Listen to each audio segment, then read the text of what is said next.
Alright, check this out. This is the toy box I'm redoing, and I just put slow close hinges on, but it's a strut. So there's the strut. There's one, there's two.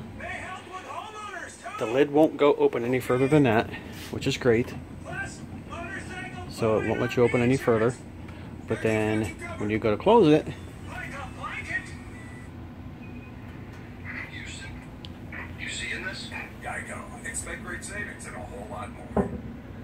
boom.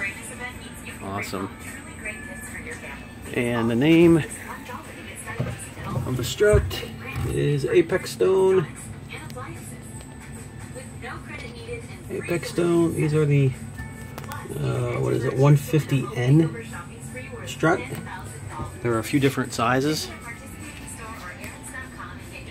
I did originally put one strut on and it closed, well, twice as fast as that, but I wanted to have the strength when the lid was open. I wanted to have two holding it from opening the whole way. That's why I put the second one on.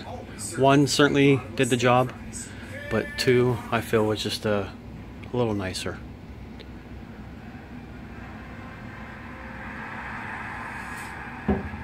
Awesome.